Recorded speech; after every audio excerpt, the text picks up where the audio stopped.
大家好，歡迎嚟到 Warning Magazine。今日2025年嘅9月15號啊，咁啊呢條係第一條片嚟嘅。咁啊睇咗唔同嘅媒體啦，唔同嘅機構啊，有多項嘅數據，包括政府嘅數據啦。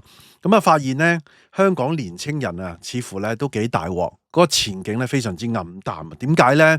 即係除咗上一集咧，我都有講咗嗰個職位咧，大學生職位急降啊，一半啊，某啲行業咧，某幾個行業90%添。咁啊，仲有咧失業率咧，去到咧。哇！某啲歲數 set 埋10幾個 percent， 咁啊會同大家拆解去睇翻啲政府嘅數字啊、媒體嘅説法啦。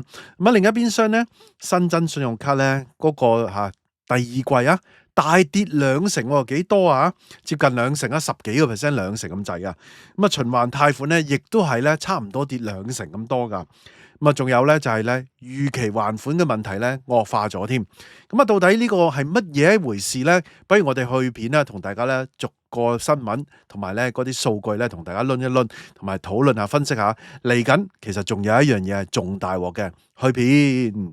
喺開始之前，希望大家免費訂閱我頻道 ，subscribe 我 channel，comment like 同埋 share 埋俾你朋友啊！如果可以嘅話咧，免費 join 埋我 Patreon 作為後備。行有餘力嘅話咧，可以喺 Patreon 嗰度咧每個月請我飲咖啡嘅噃。另外咧，我有個最高級別嘅會員，咁啊有額外嘅內容啊，敏感嘅議題同埋一啲付費嘅內容俾大家嘅。多謝大家。咁我4日前出咗條片啦，咁啊好快 recap 一下啦，唔係個個睇咗係嘛？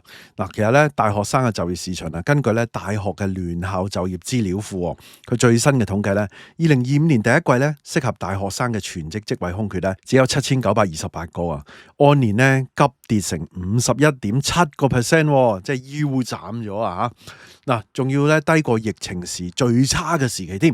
咁啊，6大行業啦全面萎縮啊，零售啊、酒店啊、旅遊咧暴跌9成幾以上，連咧教育金融咧都難免啊！咁啊，教育金融嗰啲咧分別跌6成幾，同埋咧金融，大家話喂股市 IPO 上市嗰啲等等係嘛，都跌5成喎，點解咧？咁啊呢條片都有講啊，唔喺呢度再重新講多一次啦。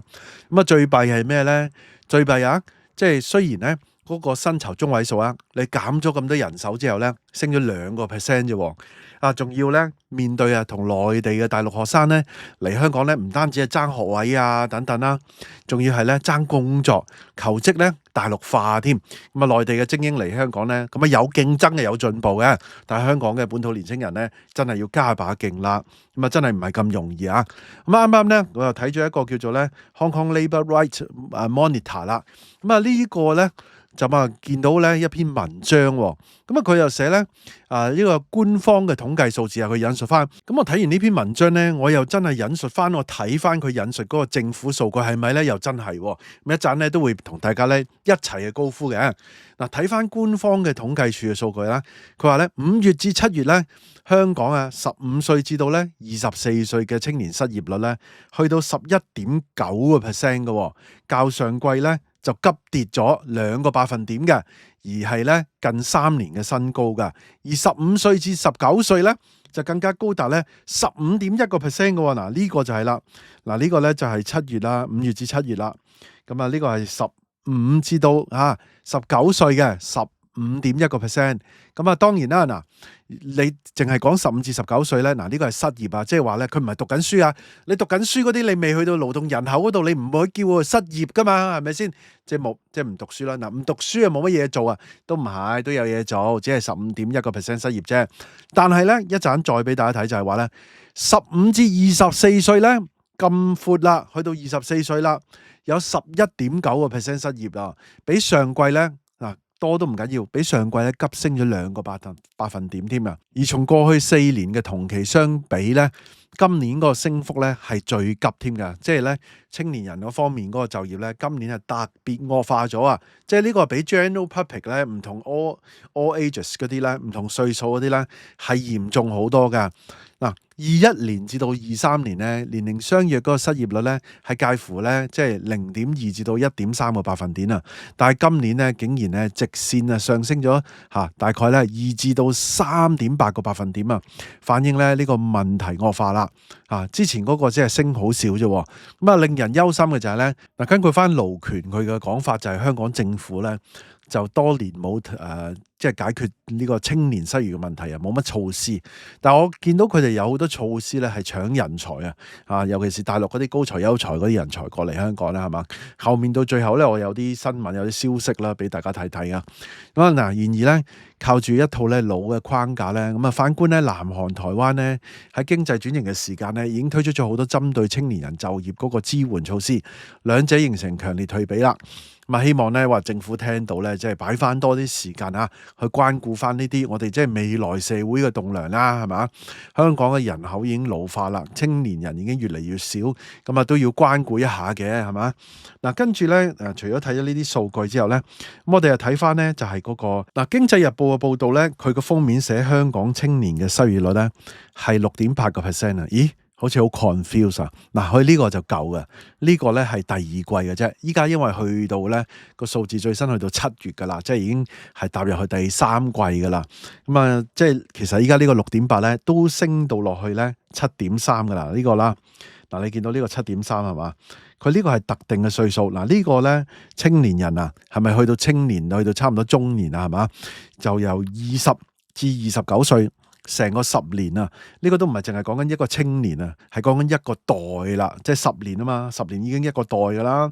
咁上次啦，佢話第二季係6.8嘛，6.8呢個數字咧就係咧4月至6月啦，第二季啦。啱啱經濟就講呢個啦，咁成代啦。嗱，頭先講到11.9咧，就係講緊咧19至24歲嘅，15點幾咧，咁再後生啲14至19歲嘅，所以咧個數字咧，哇，即係睇完之後咧好混亂係嘛？咁最緊要咩？睇翻政府公布嘅呢啲數字咧，咁你就會清楚啦。嗱，呢個咧就係統計處嘅係嘛？喺政府呢度有寫嘅佢有分男女等等啦。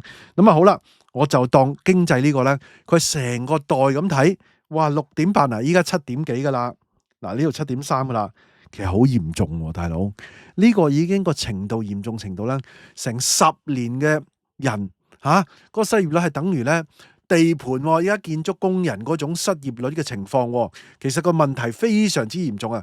而再後生啲再嚴重啲，咁係咪值得關心咧？係咪值得政府應該去關照一下，睇下點搞咧？係嘛？除咗就業咧，信貸市場咧，亦都反映到年青人嘅困境啦。根據咧環聯2025年第二季嘅信貸行業分析報告啦，新增信用卡嘅發卡量咧大跌17.9%。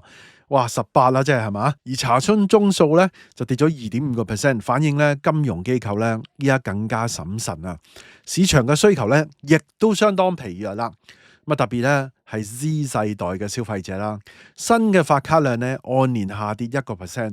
信用卡整體嗰個賬戶量咧同埋嗰個數量咧，比較嚟講咧係減少咗1.5%嘅。環聯指出咧，青年失業率咧就高企，直接咧就導致年青人咧申請信用卡嘅意欲下降啊。金融機構咧亦都傾向咧收緊呢個審批嘅。記住呢個第二季跌咗差唔多2成好癲嘅一件事嚟㗎，2成係一個另外一個咧就係咧循環貸款啦。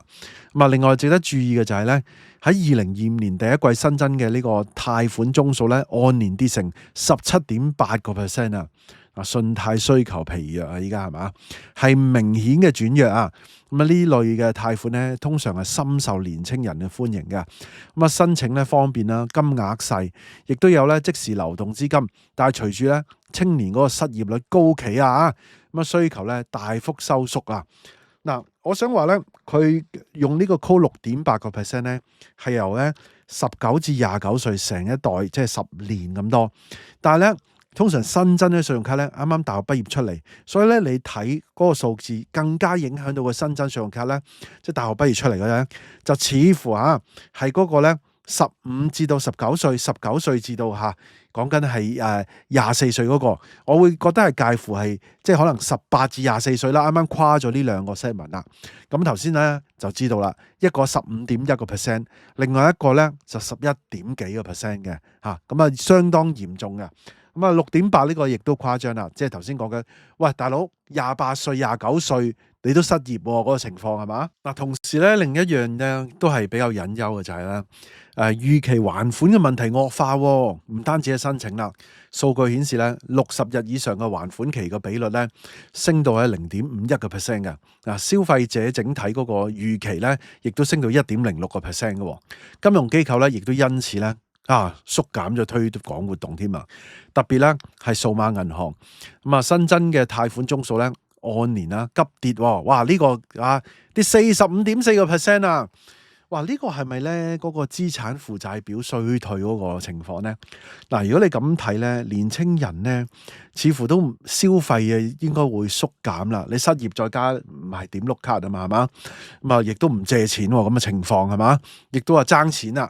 嗱，相反咧，傳統銀行咧就轉向一啲叫做高額風險低嘅客戶，新增循環貸款咧。呢個咧，即係頭先高額同風險低嗰啲咧，按年大升34.5%啦。嗱，財務公司咧，則透過咧呢個電商平台嘅電子錢包啦，推動新增貸款嘅宗數咧增長44.4%啦。呢個轉變咧就說明年青人嘅信貸嗰個程度減低咗啦，金融機構咧開始重新分配啦。嗱，頭先講緊咧電子商貿平台呢啲借錢就係啲 e-commerce 電商等等呢啲啊，亦都體驗咗咧就係嗰啲 offline 嘅零售咧做少咗生意，呢啲做多咗，咁自然咧佢個即係借錢做生意各方面融資credit 等等啦，呢啲就增加咗咯嚇。嗱，首先你職位少咗啦，失業率上升啦。導致點啊？冇乜點樣信貸啦，係嘛？導致冇乜點樣信貸，你咪消費又少咗咯。即係其實幾樣嘢咧，就係嗰啲唔同嘅蛛絲馬跡嘅數據，係嘛？青年咧未來咧，其實咧暗淡嘅原因咧，都唔係淨係講嗰啲係依家或者係已經發生咗嘛。真正暗淡原因係呢個，你睇下，依家小紅書咧，好多人咧喺大陸主攻香港嗰啲咧職業好嘅 professional 靚嘅職業靚嘅佢哋職位崗位啦，大陸叫崗位啦，係嘛？呢個你睇下，哇，好開心啊！表妹也嚟香港啦，考到咩？考到護士啦。內地咧就得3000蚊人工，已經好高尚噶啦。內地3000好多噶啦，嚟到香港咧有3萬啊！哇，真係幾好係嘛？我都戥佢開心啊！嗱，另外一個咧。好多呢啲小紅書你睇到咧，依家咧有攻略咧，大家咧各省市大家講真係有 incentive 噶嘛？你3000蚊大陸，你嚟呢度有3萬，仲有嚟到呢度跳板去全世界都得係嘛？你揸住呢個護士啊嘛，係嘛？悶聲考上了香港護士，太簡單啦！嗱，咁香港人覺得難定係簡單咧？嗱，國內嘅朋友咧，覺得好簡單喎，香港咧就要向同人競爭咯。嗱，呢個只係咧護士嗱，講時講香港嗰啲醫療公立等等呢啲咧，如果多咗好多呢啲，咁即係唔使驚冇人才喎，係嘛？第二咧，使唔使咁高人工咧？其實咧，你3000蚊，你而家3萬蚊，唔使咁多都大把人嚟做喎。咁呢個會唔會係將來融入大灣區嗰個人工咧去趨同，慢慢咧去做到一個比較可負擔嘅醫療體系咧？政府又財赤又成啦，係嘛？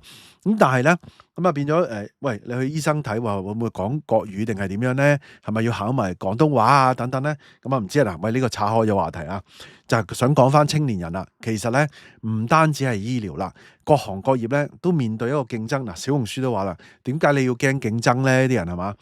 所以嗱，其實咧即係最弊就係職位減少咗，係嘛？失業率增加，跟住再面對一個咧更加全面嘅競爭，所以唔容易㗎。喺呢個時候咧，所以政府係要有一啲，我覺得係有啲措施啦，去令到佢哋咧增加佢個能力各方面咯，同埋咧香港嗰個生活環境太貴啦，真係。如果咧嗰個工資咧向下拉扯咧，其實都係幾困難嘅嚇。其實佢哋困難，咁佢哋就係未來嘅主人翁啊嘛。